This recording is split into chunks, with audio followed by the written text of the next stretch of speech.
đấy chơi đợi mẹ nhá, để mẹ dọn dẹp nhá.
Con ngủ nhé. Ngủ nhé. Nằm trên đây nha.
Dạ. Ai vậy?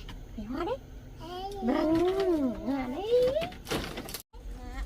Ui, mùi thế. Mùi, mùi thơm ạ. Đây đợi mẹ nữa.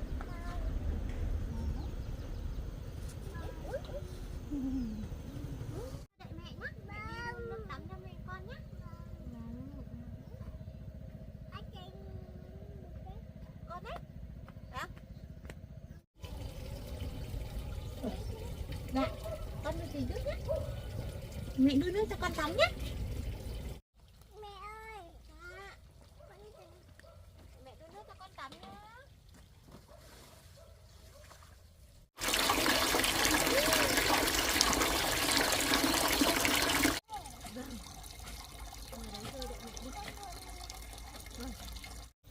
Anh đu nó. Vâng, con đu đi.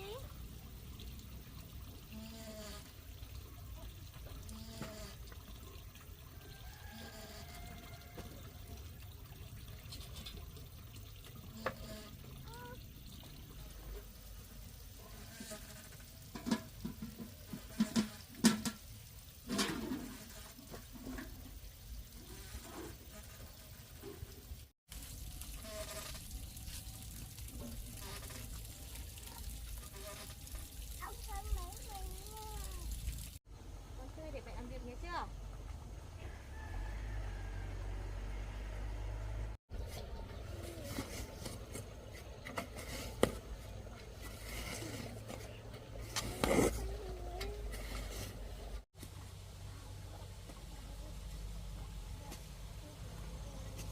Con chào các mẹ đó.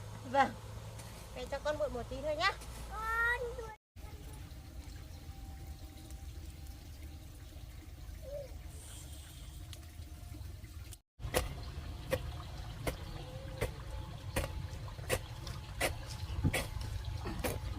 Con về. Con đấy. Con đây. Alo, anh gì ạ?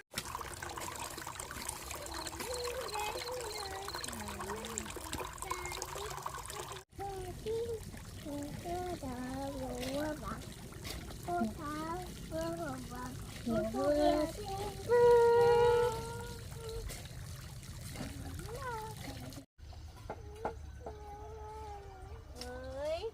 Ồ, để mẹ xem nước nóng chưa, mẹ tắm cho con nhá.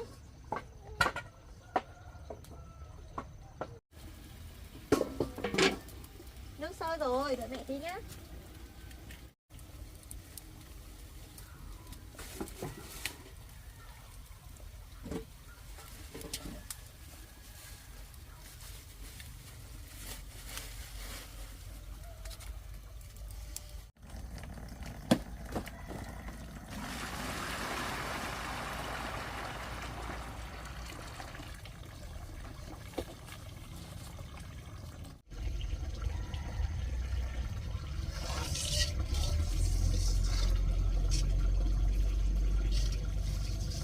Rồi.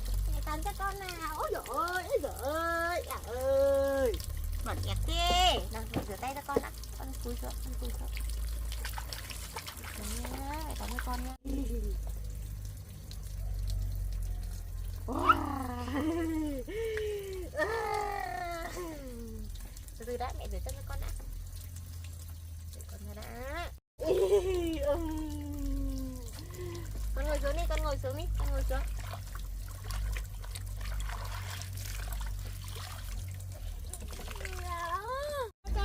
Vâng, con ngồi đấy, mẹ tắm cho con nhé. Nếu con thả xuống đi, mang lên mẹ xem này, mẹ xem. Wow. Được rồi con.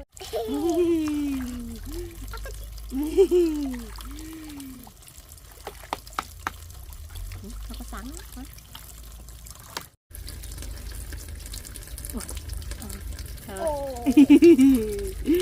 Ồ.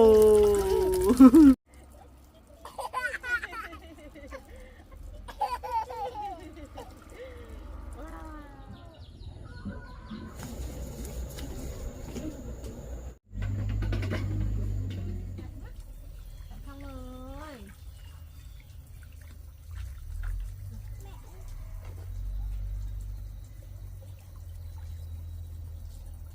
con đứng dậy. Giơ tay lên. Ấy chứ.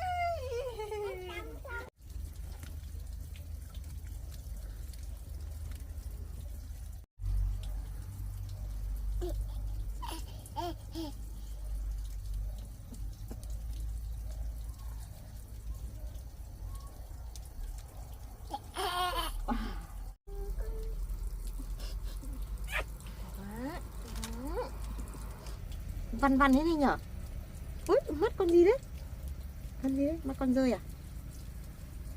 Mắt con máy. Vâng, ủa, sợ thích. Mắt con máy đi. Sợ không? Con sợ không? Mẹ. Em mặc một áo thôi nha. Này, đây, đây, con đi dép vào đi. Con lên nhà đợi mẹ nấu cơm cho con ăn nhé. Dạ.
Vâng.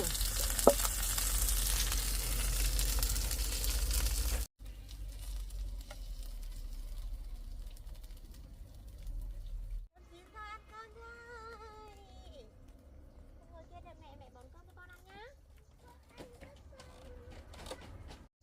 Ngon quá, ngon lắm. Ngon con. Không không. Ngon quá. Ông ba bị bắt candy. Con đừng bắt em đâu nhá, em ngoan. Con nuốt đi. Ông ba bị bắt candy. Vâng, con ăn. Candy. Vâng, cái con hàm mồm này. Nhanh.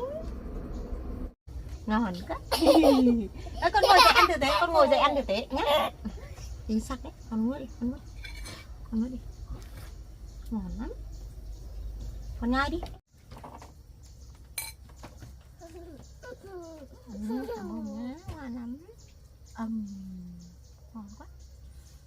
Ông ba bị ơi. Không, nó chín.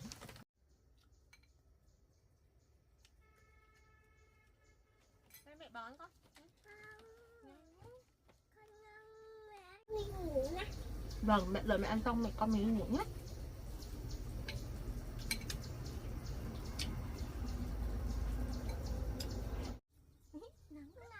À, đây mẹ thử cùng con nhé. Để ăn rau mồm.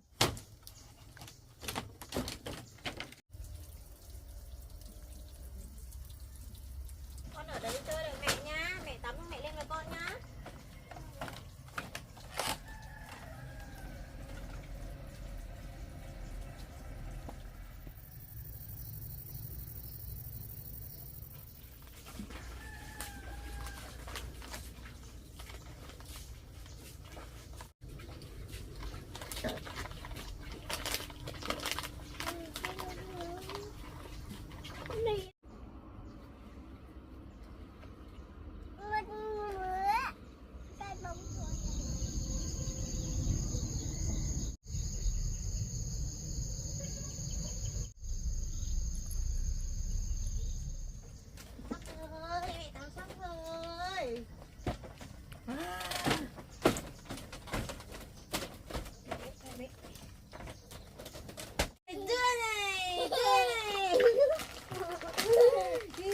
Làm chú tí mẹ nghe nào.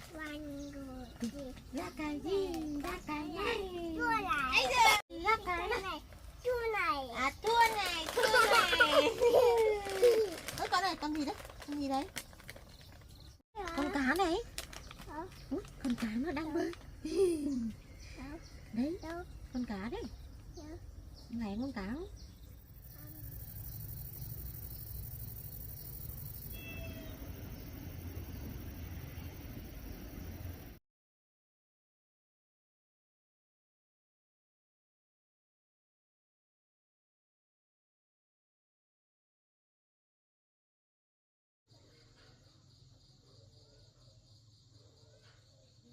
Thôi, muộn Của rồi. con. Vâng, đi ngủ nhá.